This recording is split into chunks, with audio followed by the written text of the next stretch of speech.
Madame la juge.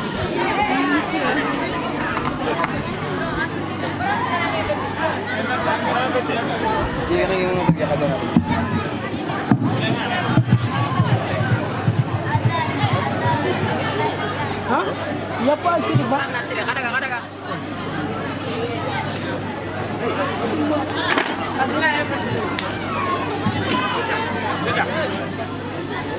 Alors, pour la charge du monnaie, donc le groupe qui prestation préparez-vous.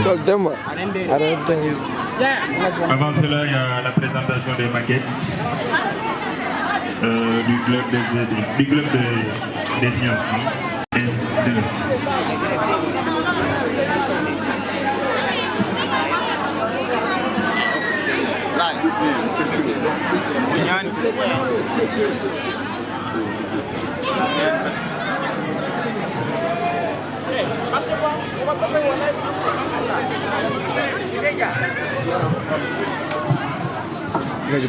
Levez-vous s'il vous plaît. Madame la juge arrive.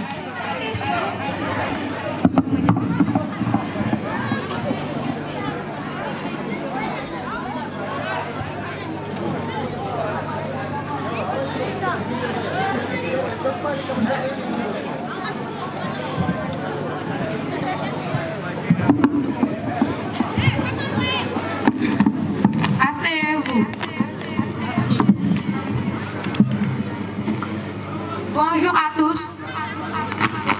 Nous sommes là aujourd'hui pour le procès de notre concitoyen dénommé Socrate, qui a été accusé par trois choses, par Ménotos, Anytos et Lycon, à savoir d'avoir corrompu la jeunesse, d'introduire des nouvelles divinités dans la cité et de ne pas croire au Dieu de la cité. Comme vous le savez tous, tout acte d'indiscipline et d'impolitesse sera banni. Dans ce cas, silence dans la salle. Garde, veuillez m'amener l'accusé.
Premier accusateur, Monsieur Ménotos, est appelé à la barre.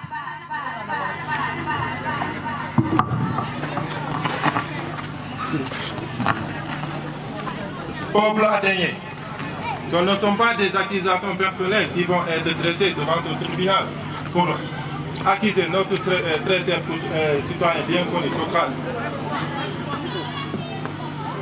Un crime d'impiété, mais l'amour de notre cité. Madame la juge, Socrate a la prétention de remplacer les nouveaux. Socrate a la prétention de remplacer les cultes traditionnels par les nouveaux cultes de démons. Mais pourquoi cela? Parce que Socrate est plutôt ambitieux à détruire plutôt qu'à construire. Mais, Madame la juge, Socrate, un crime.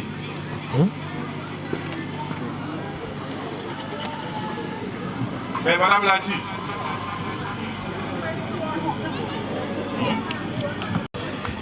Socrate, aujourd'hui, tu vas répondre tes actes par ce que tu as fait. Merci, Madame la juge. Merci, Monsieur Mélotos. Monsieur Anitos est appelé à la barre.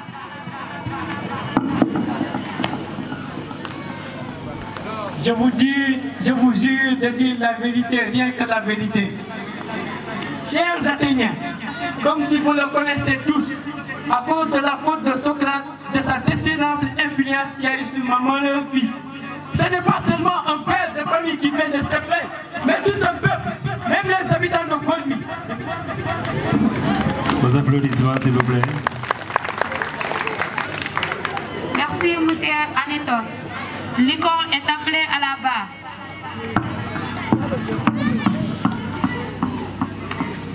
Je dis, peuple athénien, nul ne peut influencer votre comportement, Mélotos. Anitos et moi avons longtemps parlé de cette arme qui est en train de perpétuer l'esprit de nos enfants. Votre arrogance sera votre perte. Vous, Socrate, préparez-vous à répondre vos actes devant le tribunal. Puisque votre arrogance et votre refus d'accepter le Dieu vous condamnez. Vous serez puni sévèrement. Je vous prie de vous condamner à mort, s'il vous plaît. Vos applaudissements, s'il vous plaît. Parole est à l'accusé. Monsieur Socrate est appelé à la barre. DJ.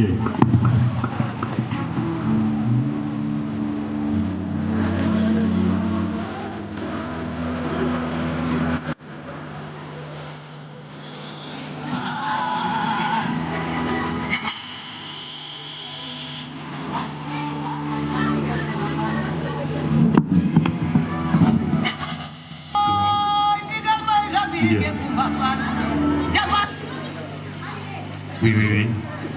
Le son. On vous a dit, Athéniens, que c'était son orateur. Moi, je vous dis qu'à mon âge, c'est 70 ans. Il serait peu convenable que se pratiquait l'éloquence. C'est la toute première fois que je me présente devant vous sur l'extrême d'un cours de justice. Mais ceux qui m'ont entendu parler dans les rues et sur les places publiques pourront vous dire que je parle ici comme ailleurs à ma manière.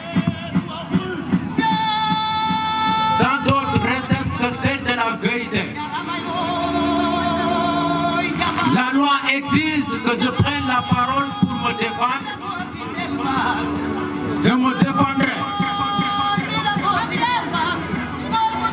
Toutefois, avant de répondre à mes accusateurs ici présents, je dois réfuter toutes les mauvaises langues qui m'accusent depuis 20 ans. Ils cessent de comprendre les mystères de la terre. Mais aucun personnage ne me ressemble en aucune façon. Je vous le jure, Madame la juge, un tel personnage marchant sur les airs ne me ressemble en aucune façon.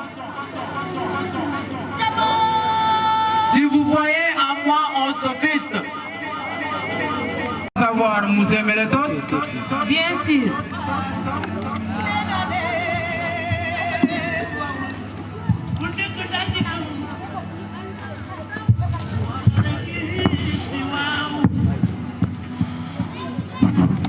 Monsieur Meletos. Oui, Socrate. Réponds à ma question. Qui peut rendre mieux la jeunesse athénienne? Ce sont les lois et les religions. Qui a la meilleure connaissance de ces lois? Mais quelle question, monsieur Socrate? Ce sont ces juges. Bonne nouvelle, Athéniens. Bonne nouvelle.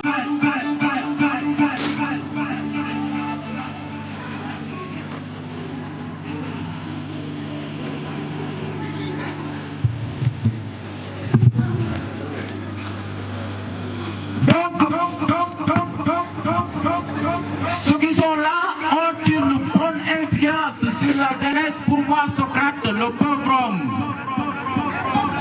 J'en suis persuadé. Tu sais, Meletos, je ne cesse pas à rendre méchant la jeunesse athénienne.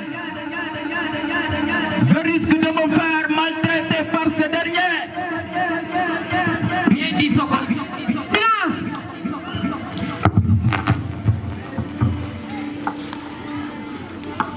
Si tu m'accuses, Meletos,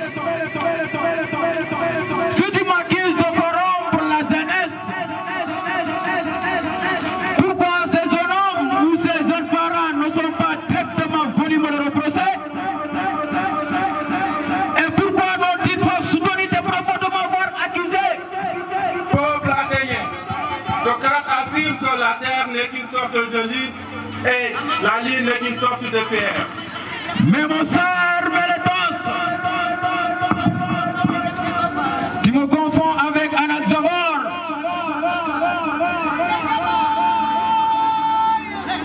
Celui qui disait ça dans ses propos.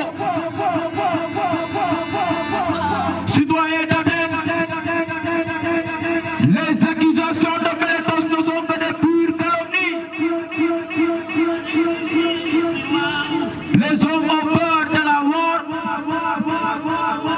comme s'ils avaient la certitude qu'elle est le plus grand démon. Peut-être est-elle au contraire le plus grand des biens. Et la sagesse est d'admettre notre ignorance en ce qui la concerne. Je vous aime, Athéniens, mais plutôt qu'à vous, c'est un Dieu que j'obéirai. Et puisqu'il me le commande jusqu'à mon dernier souffle, je ne cesserai de philosopher. Écoutez-moi. En ce qui concerne ma vie personnelle, je me suis toujours montré d'une négligence qui n'est pas celle d'un citoyen ordinaire. Et si je vous parle comme un père ou comme un frère aîné, c'est que le Dieu qui m'habite me le commande. Aucun de mes accusateurs n'a pu dire que ma sollicitude n'ait jamais attiré quelque profit. Ma pauvreté serait là pour le démentir. Maintenant,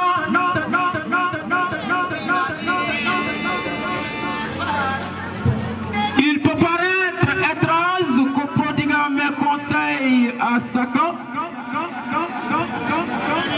je n'ose jamais à l'Assemblée donner ces conseils à tous. Cela vient d'une manifestation extraordinaire qui se produit en moi.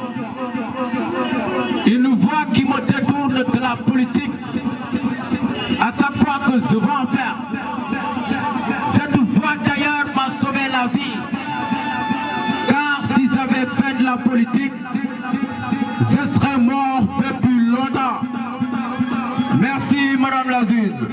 Merci, Monsieur Socrate. Trésor public, permettez-nous de vous revenir dans quelques minutes.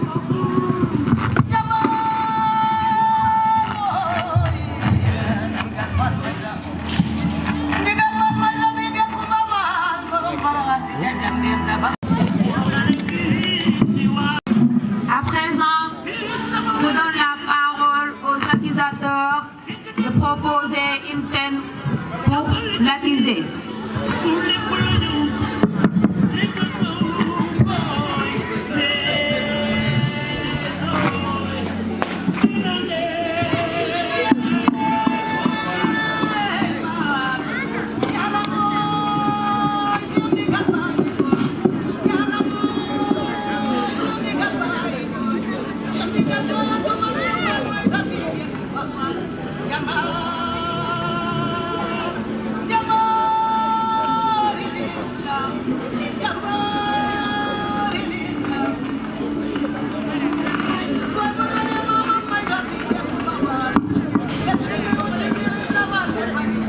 la juge, Oui. on s'est concerté pour une peine de mort contre Socrate, ici présent. Suite à la peine de mort proposée par vos accusateurs, le tribunal d'Athènes vous demande de proposer une peine qui vous sera infligée. Monsieur Socrate.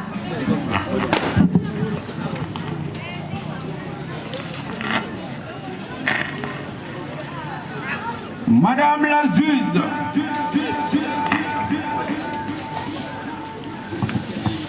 je préfère choisir la peine de mort.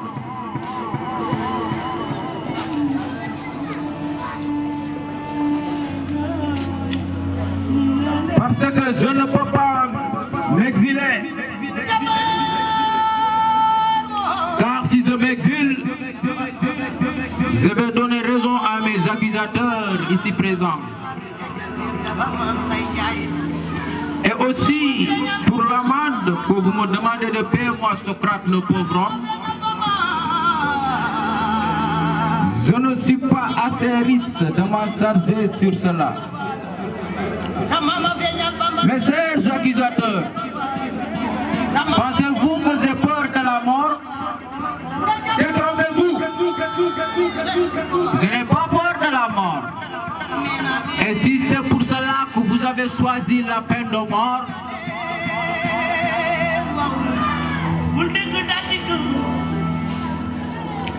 vous m'avez rendu service.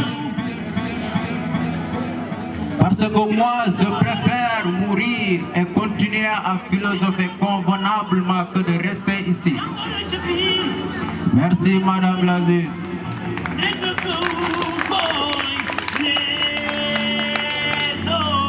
Madame la juge, pouvez-vous me permettre de prendre la parole, s'il vous plaît? Vous avez la parole. Madame la juge, est-ce que nous, les amis de Socrate, nous pouvons cotiser pour lui pour payer son amende?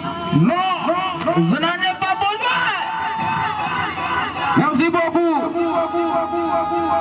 Aussi, Madame la juge, nous, les amis de Socrate encore, est-ce que nous pouvons chercher un avocat pour le défendre? Je n'en ai pas besoin. Je sais que vous m'aimez, mais je n'en ai pas besoin. Je me constitue mon propre avocat, car je suis philosophe. Le philosophe passe par lui-même. Le philosophe adopte une pensée personnelle. Merci beaucoup.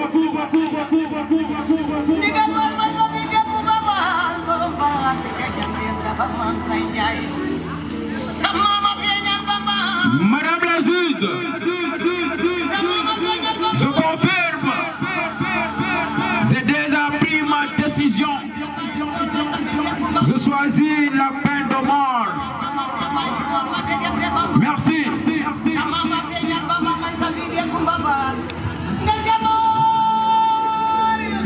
Monsieur Socrate est condamné à mort.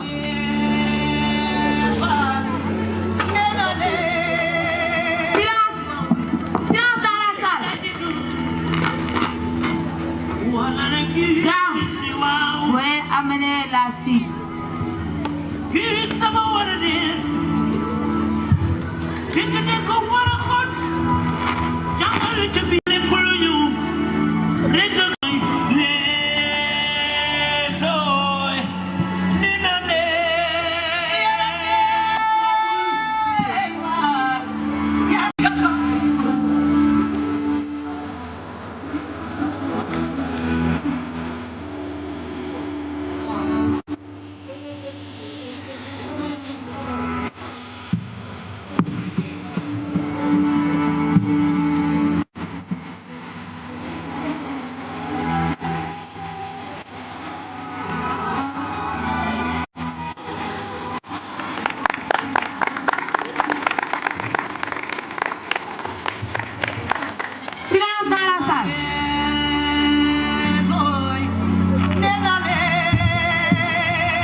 un dernier mot à dire.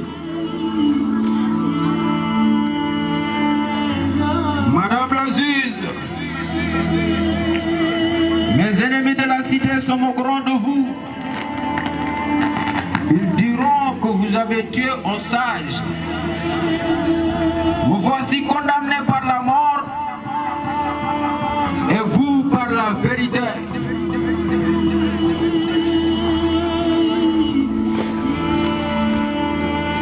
Je voudrais qu'après ma mort, que je sois nourri au Britannique, que la philosophie continue à vivre, mais aussi après ma mort, il faut traiter mes enfants comme moi je vous ai traité.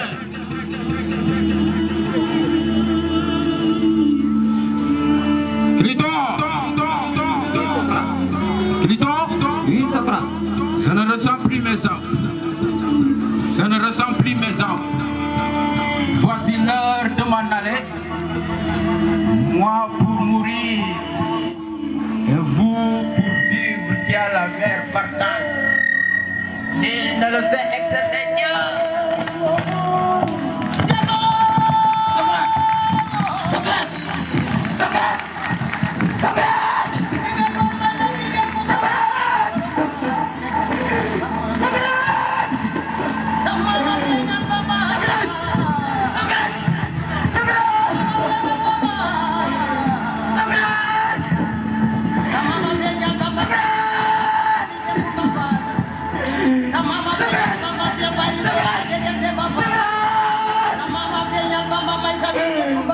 Madame la juge, comment dans la cité la justice attribuée du pamphlet et la vérité condamnée à mort?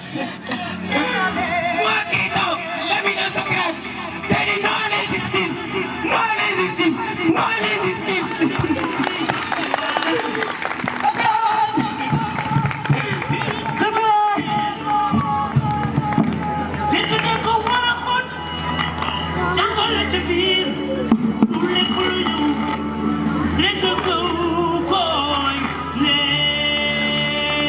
Si Socrate est mort, la vérité, elle ne meurt pas.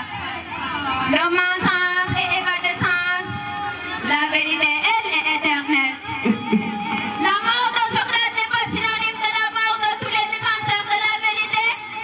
Pour ces grands hommes, nous disons avec lui, si vous pensez en tuant les uns, vous vous empêchez qu'on vous reproche de partir, vous êtes dans l'erreur. Comme vous l'avez si bien dit, Socrate n'a pas peur de la mort. Pour lui, il faut affronter la mort avec sérénité, partir avec honneur et dignité. En effet, la mort de Socrate n'est pas synonyme de la mort de... Socrate n'est pas une défaite, mais peut-être au contraire, une défaite de la vérité elle-même. Car tuer Socrate, c'est semer les grains des filles Socrate qui seront à leur tour installés dans cette Athènes. En cela, il affirme quand mes fils auront grandi, punissez-les, tourmentez-les comme ça vous tourmente. Si vous les voyez, ne passez pas à la richesse ou autre chose. S'ils se croient autre chose, croyez qu'ils ne sont rien. Merci beaucoup.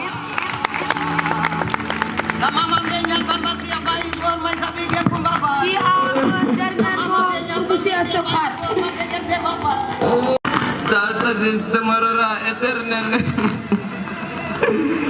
Ta vérité brillera à jamais. Nous pleurons ta perte, mais nous continuerons à porter haute ton héritage. Ta vie fut un exemple. Ta mort une injustice. Ta mort une injustice. Que ton esprit continue de nous guider à la recherche de la vérité et de la vertu. Adieu, cher ami. Que ton influence, adieu, cher ami. Que ton influence ne s'atténuera jamais. Socrate. Socrate.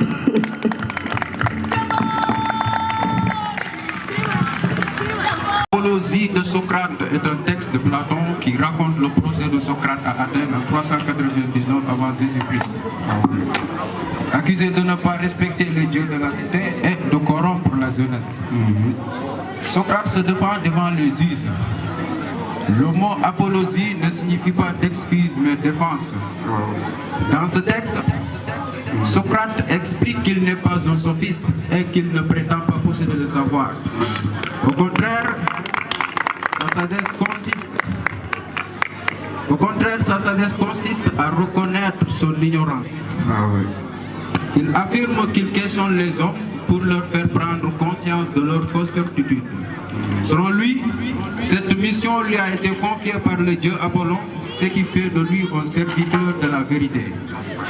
Socrate refuse de flatter les juges ou de supplier pour sauver sa vie. Il affirme qu'il veut mieux mourir que renoncer à la philosophie et à la justice.